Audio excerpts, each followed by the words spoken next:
Hello, I'm Mitch Goldberg with ClientFirst Strategy. Thanks for tuning in. Thanks for watching. I want to bring a friend of mine, attorney Andrew M. Cohen. He has a specialty in working with special needs families and trusts and wills, but there really is a lot of nuance when it comes to working with families with special needs children. So Andrew, I've got a couple of questions. I'm not really sure what the main points are that I should bring up in terms of planning or getting benefits or what to expect for the future. So what do you say to a family, someone who's got a child who's in their mid to late teens and the family has to really step up their planning? Actually, mid to late teens might be even a little on the later side to start planning. A lot of our families will begin planning as early as possible for their children, because while the parents assume they're going to live forever because they need to advocate for their child, the reality is parents aren't around forever and time passes quickly. By putting a plan in place today, they're able to protect their child's financial future now and in the future going forward. What do you tell new parents about their special needs child in terms of planning and legal and that sort of thing?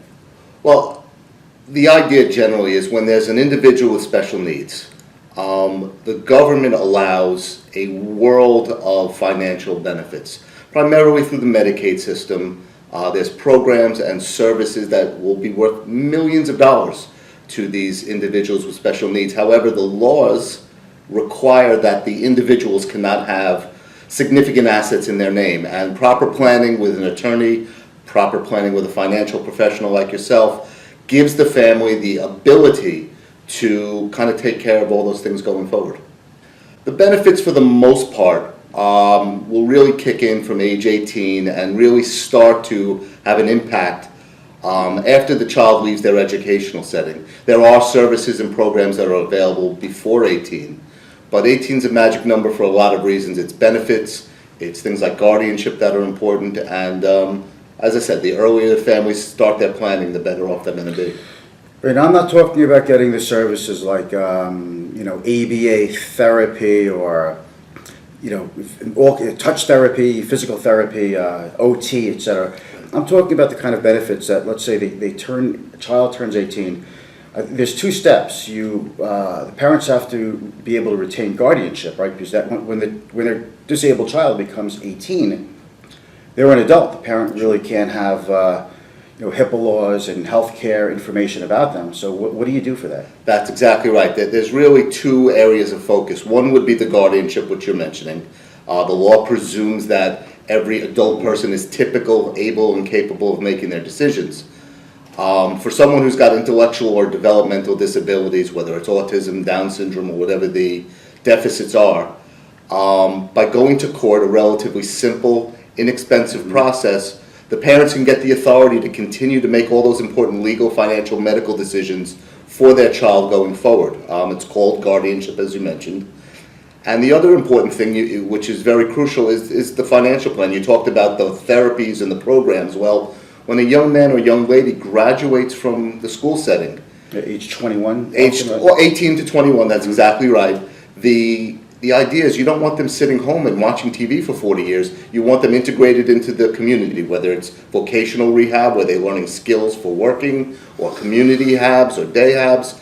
The idea to give these kids a quality, productive life, paid for by the state in large part, but really to enjoy a quality of life beyond the educational system is really important for them. Can I take it parents have a lot of trouble sometimes finding guardianship for their special needs adult child after they pass on? Any advice for people in that position if they don't have other children to turn to? Sure, no, that's one of always the biggest questions is nobody's going to advocate for a disabled child like the parents, but again, they're not around forever. In thinking about who would be the best guardian, often it's a typical child. Sometimes it's a family friend. There are even organizations for families who really have nobody to turn to that can actually act as a guardian and be able to make those important life decisions. There's always options for families. And when it comes to creating a will, I just have took some notes here. So When it comes to creating a will, is there a different approach for parents of special needs children as opposed to parents who don't have special needs children? Of course. The idea is this. Because that young man or young lady is going to be entitled to millions of dollars in government benefits, the idea is the parents want to be able to leave as much possible wealth to that child for quality of life, but without affecting those benefits. Rather than disinheriting that child and hoping and assuming that the child is going to receive money from their typical brothers or sisters or from their cousins or friends, families set up what's called a supplemental needs trust or special needs trust.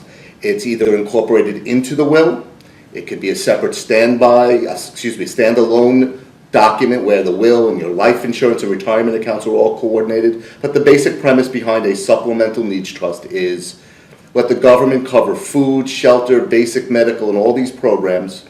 The purpose of the money that's left to the trust, Mitch, is for the good things in life, the quality of life things, their clothing, furniture, electronics, vacations, anything that's going to enhance their well-being, but still give them entree to all those wonderful government benefits.